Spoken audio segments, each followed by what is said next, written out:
Crocodile यानी मगरमच्छ सबसे बड़े रेप्टाइल्स में से एक है। क्या आप जानते हैं मगरमच्छ जब किसी जानवर को खाता है या निगलता है तो मगरमच्छ रोता है, तो क्या वो उस जानवर को खाने के दुख में रोता है? ऐसे ही कुछ इंटरेस्टिंग सवालों के जवाब। मगरमच्छ की अलग अलग प्रजातियां किसी भी तरह के पानी में रह सकती हैं।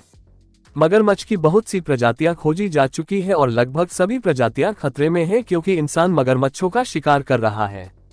बहुत से अमीर लोग मगरमच्छ की खाल को एक स्टेटस सिंबल की तरह से भी इस्तेमाल करते हैं, जिसकी वजह से भी मगरमच्छों की प्रजातियां खतरे में हैं। आइए जानते हैं मगरमच्छों के बारे में कुछ इंटरेस्टिंग फैक्ट्स। मगरमच्छ के मुंह में 24 नुकीले दांत होते हैं, लेकिन फिर भी मगरमच्छ कुछ भी खाने की बजाय सीधा निगलना ज्यादा पसंद करते हैं।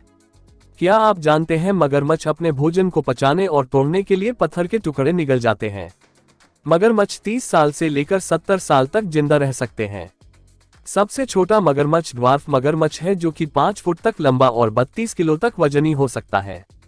सबसे बड़ा मगरमच्छ खारे पानी का मगरमच्छ है, जिसे साल्ट वाटर क्रोकोडाइल कहते हैं और जो 7 फुट तक लंबा और 1200 किलो तक वजनी हो सकता है।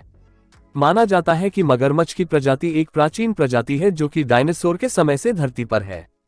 इसका मतलब ये कि ये प्रजाति 240 मिलियन वर्ष पुरानी प्रजाति है।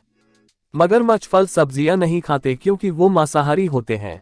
अपनी लंबी पूंछ की वजह से मगरमच्छ पानी में 25 मील प्रति घंटा की रफ्तार से तैर सकते हैं। एक मगरमच्छ में मेमल्स और रेप्टाइल्स दोनों के गुण होते हैं।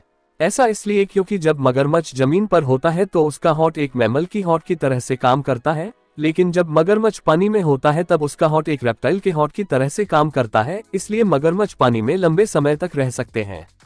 मगरमच्छ जब किसी जानवर को खाता या निगलता है तो मगरमच्छ रोता है। ऐसा इसलिए होता है क्योंकि मगरमच्छ किसी जानवर को खाते हुए बहुत सी एयर निगल जाते हैं और ये एयर आंसू पैदा करने वाले लेक्रिमल ग्लैंड्स के संपर्क में आ जाती है, जिसकी वजह से आंसू निकलते हैं।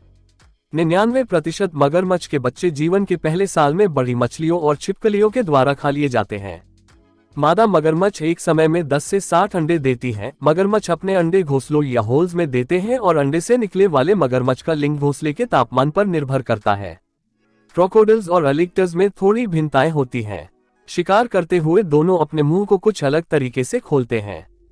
क्रोकोडाइल्स और एलिगेटर्स में एक अंतर ये होता है कि क्रोकोडाइल्स में साल्ट ग्लैंड्स होती हैं, जिससे वो खारे पानी में भी आसानी से रह सकता है, जबकि एलिगेटर्स में साल्ट ग्लैंड्स नहीं होने की वजह से वो खारे पानी में नहीं रह पाता। क्रोकोडाइल और एलिगेटर में एक और अंतर होता है। क्रोकोडाइल्स का जबड़ा बड़ा और वी शेप होता है और उनका पूरा मुंह बंद होने पर भी उसके कुछ दांत दिखाई देते हैं, जबकि एलिगेटर का जबड़ा छोटा और शेप होता है और मुंह बंद होने पर उनके दांत दिखाई नहीं देते।